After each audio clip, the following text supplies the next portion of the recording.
Well, welcome to 10-Minute Record Reviews, episode 428, which happens to coincide with the 7th installment of the series Jazz Under the Radar. It's been a while since I've done one of these, and I really enjoy them, so this should be fun. And regular viewers will know, of course, that this is where I identify records which, for one reason or another, are excellent records but have somehow fallen out of view or are not really the topic of conversation these days. I like to point out at the start of every episode in this series that these are not necessarily budget titles. They may have drifted away from public consciousness because they're kind of rare, and so not a lot of people have them, and that tends to correlate with expensive records. But more often than not, they're just records where the artist is no longer fashionable, or frankly, people have just forgotten about them. So while some of these might be expensive to source, a lot of them might be findable for quite a reasonable price, and I know a few are. And as for how I determine whether or not something is genuinely under the radar, well, of course, this is not an exact science. It's a little bit arbitrary. I do tend to focus on records which are maybe by, not unknown artists, but artists that are kind of out of the top rank of commonly discussed jazz musicians. Or sometimes I'll talk about a record which is by a well-known artist, but which is a bit of a left turn or a strange tangent for their music. And as always, experienced collectors may find that some of these are actually known to them. Well, that doesn't mean these don't fly under the radar. That just means that you have some solid niche knowledge, so good on you. Anyway, as I say, I enjoy these, so let's go, and I hope that this episode contains at least some surprises for everybody. 10 more records which fly under the radar. So the first record I want to talk about is this record, which came out on Black Jazz in 1972. It's by a group called The Awakening, Hear, Sense, and Feel. Black Jazz was a label which was founded in Oakland in the late 60s by a piano player called Gene Russell, who also appears in some of the releases of his own label. The idea was to create a label which gave a platform to, I guess, more marginal black musicians who nevertheless he felt were up and coming or had something to say and who were making politically or socially conscious music. The whole thing was financed by another musician, a drummer called Dick Shorey, who was the guy behind Ovation Records, who handled all the distribution for Black Jazz. The first record on the label was issued in 1971, and they issued about 20 titles before they went under in 1975. There really aren't too many well-known musicians who recorded on here. Some are moderately well-known. I guess the best known are Walter Bishop Jr. and Doug Karn and his wife Jean Karn and Gene Russell himself. Sales were not particularly brisk, and we probably wouldn't be talking about this label at all today if it hadn't been rediscovered and re-energized by acid jazz proto-hipsters in the mid-1990s. Now, The Awakening were, as you can see, a 6-piece band. They had roots in Chicago. Some of them came from the Association for the Advancement of Creative Musicians, which was kind of a late 60s, early 70s avant-garde spiritual jazz collective. And a couple of others were from Young Holt Unlimited, which was a kind of a groovy soul jazz outfit. And this record is their debut. It has a sincerity and an originality that I just love. It's followed a year later by a record called Mirage, also on Black Jazz, which is also good, a bit more commercial I find, not necessarily a bad thing, but this just feels like the real deal. I should note too that by saying that the second record, Mirage, is more commercial, I'm not trying to say this is not accessible. It is accessible. I just think that you can draw a line, I think, in a certain strain of black jazz music from about 1969-70 to 1975. And along that line, the music gets steadily less spiritual and less political. This is from earlier in that period, and so you get a poem, and you also get a lot of music which sounds a little bit like the trippier sections of Pharoah Sanders' music.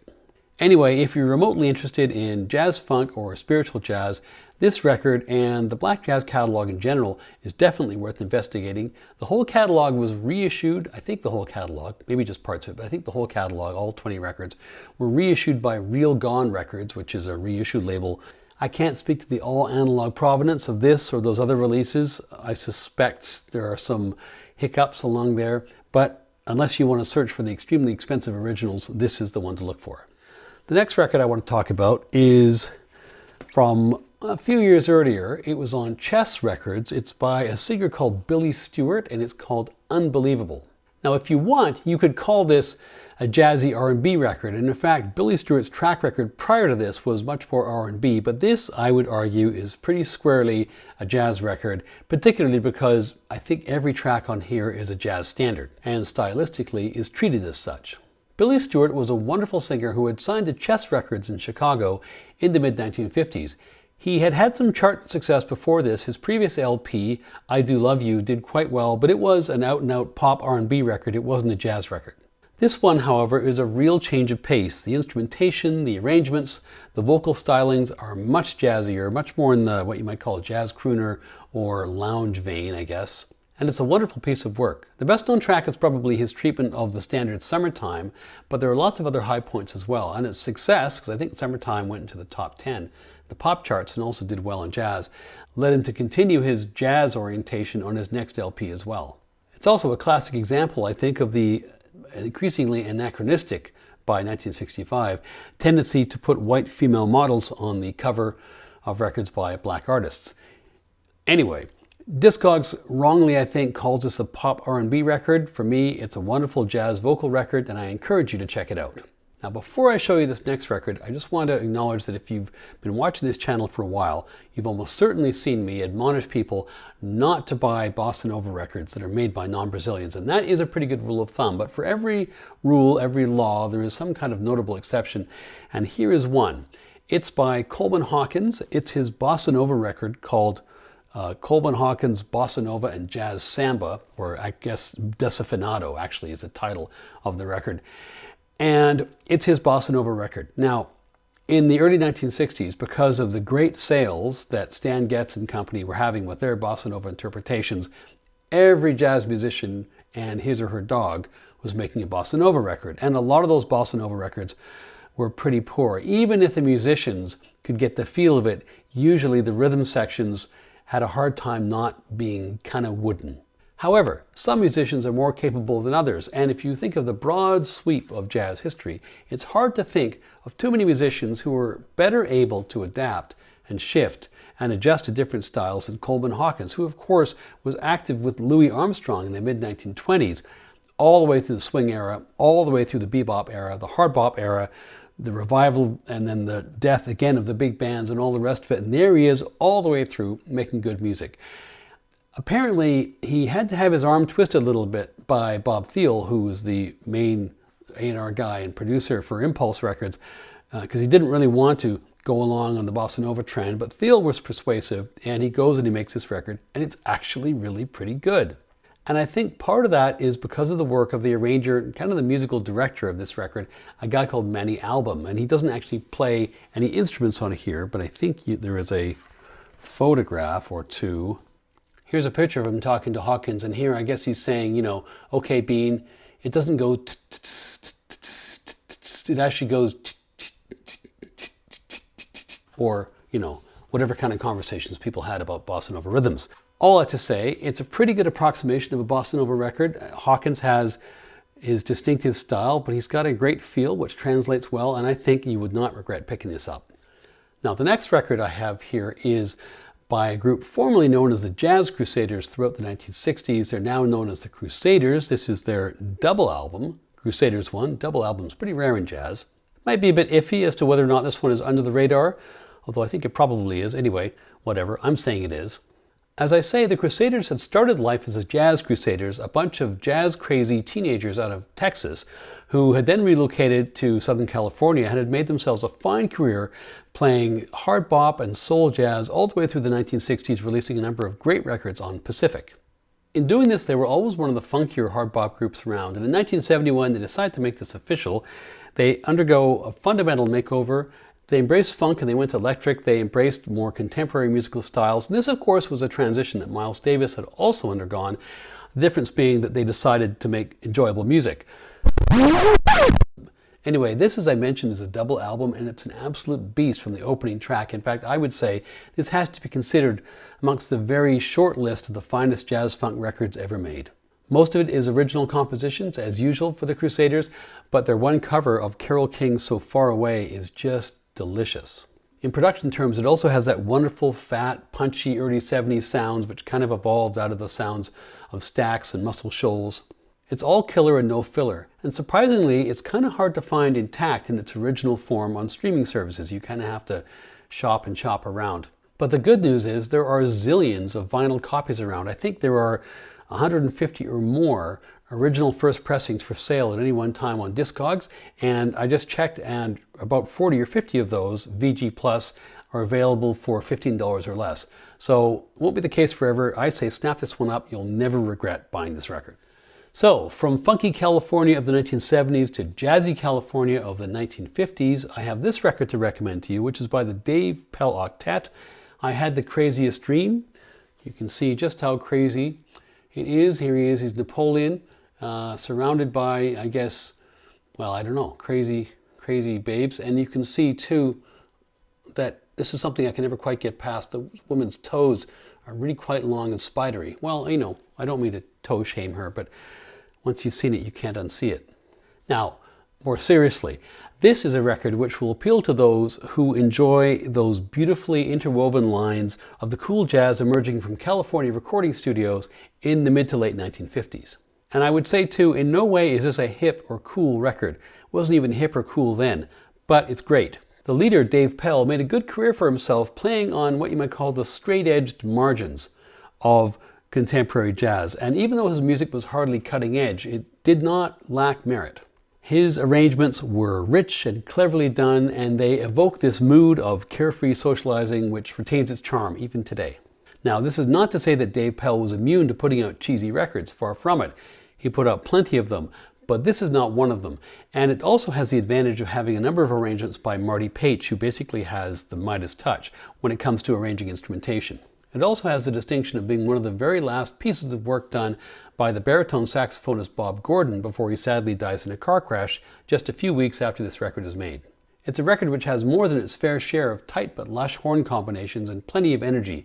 If you like it, there are lots more Dave Pell records to explore, but this is a great starting place. And now we go yo-yoing from the 70s to the 50s, now back to the 70s again, to a record which came out on Kudu in 1973. Kudu, of course, was Creed Taylor's jazz funk fusion spin-off from his larger operation, Creed Taylor Incorporated. Kudu records are some of the finest funky jazz ever made in the 1970s, and certainly some of the best produced. The formula at Kudu, which was at its best in the first few years of the label, was to build individual releases, often by lesser-known jazz artists, on the foundation of a wonderful house band and arrangements, all led by the pianist and arranger Bob James. The personnel in that house band, which was every bit as influential as the Stax House Band or the Wrecking Crew out in LA, were chosen for their virtuosity, their ability, their flexibility, and a number of them went on to become leaders in their own right. That's how Grover Washington gets his start. Eric Gale was another one of these CTI Kudu in-house musicians, and his guitar can be found gracing all manner of releases on both those labels. And this is his first record as a solo leader. He went on to make a number of good records for Columbia, but I don't think he ever topped on that label what he does here. There are a lot of highlights, but you have to include, I think, in that list his wonderful cover at the very start of Roberta Flack's Killing Me Softly, and also at the very end, the title track, which is an absolute banger. I think in the past I've encouraged people to buy Kudu records on site, and I stick to that, but this one in particular is worth grabbing. Now, the yo-yoing from the 70s to the 50s continues, and we're going back to, when was it, 1957, for this record, which came out on Tampa and has a particularly cheesy cover. It's called Let's Get Acquainted with Jazz for People Who Hate Jazz, and it's by the Jimmy Rowles Sextet. This is a record, again, with a ridiculous cover, ridiculous liner notes as well. It's also not clear to me why this music, which is straight-ahead jazz, would be any more likely than any other jazz record to persuade somebody who hates jazz to like jazz. But perhaps I'm taking it too seriously. Anyway, it is a really good record, and the personnel on here will tell you a little bit why that is. Jimmy Rowles is the leader, but his sidemen include Pete Candoli on trumpet, Red Mitchell, the wonderful Red Mitchell on bass, Larry Bunker, the drummer who steps in here and there on vibes, actually. The regular drums are handled by Mel Lewis. Harold Land is on tenor sax, and the list is rounded out by Barney Kessel on guitar.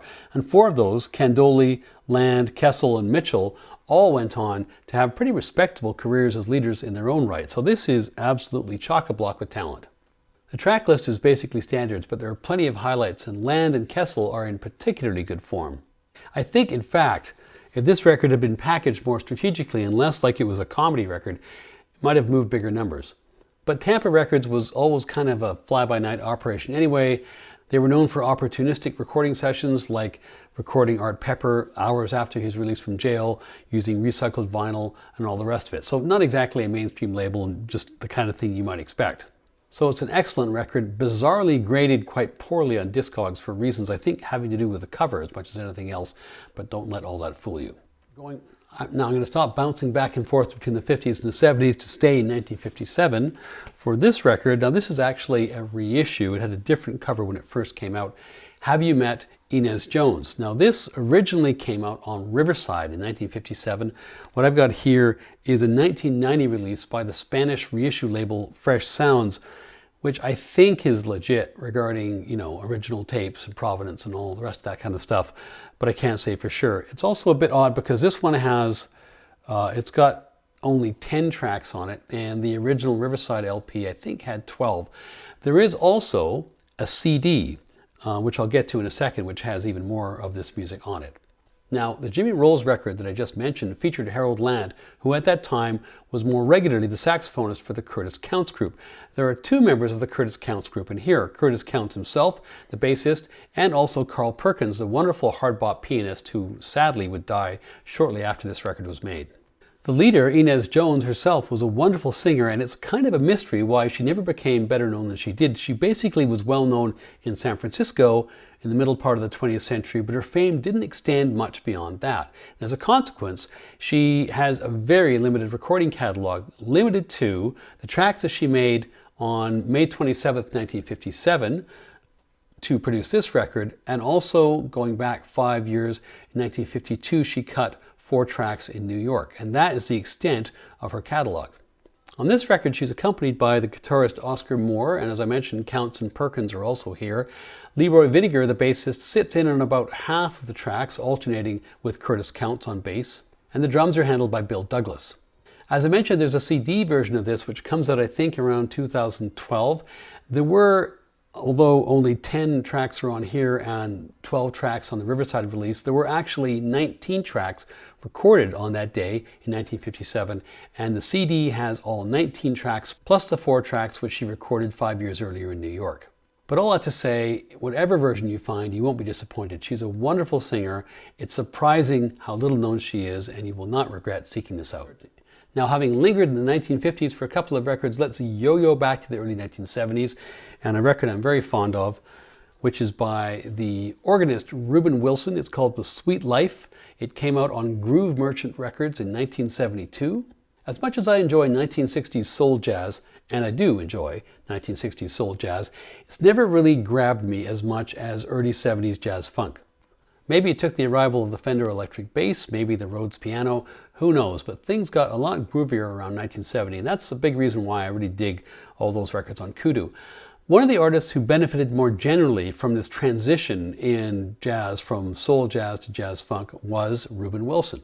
He'd been making nice little soul jazz records for Blue Note from 1969 on. He made several there, and it's kind of a surprise that he didn't stick around there for the Mizell brothers' reign in the early 1970s. I'm sure there's a story there, but he didn't. He moved to Groove Merchant in 1971 or 72, and there his career takes on a different hue, and the gloves come off, and he gets down and plays some really dirty, funky jazz. And eventually he'd move even further into full-on funk and disco by the late 1970s, before fading from view until his career was revived again by the acid jazz thing in the 1990s. This is his first record for Groove Merchant. It's still plenty jazzy, and it's full of bangers. It's got 4 covers of contemporary R&B tunes and 2 originals. Both originals are excellent, and in particular the title track is scorching. So I highly recommend this. And in general, with respect to Reuben Wilson, from this point in his career, if you go back in time, it gets jazzier, and if you go forward in time, it gets funkier. This is the sweet spot, The Sweet Life. Now, the final record I want to mention is by an artist who maybe should be better known than he is, certainly on a well-known label. It is this record by Wardell Gray. It's a memorial record, so spoiler, he had died just before this came out. Originally it came out in 1955 on Prestige. What I have is I think it's an early 90s Japanese pressing.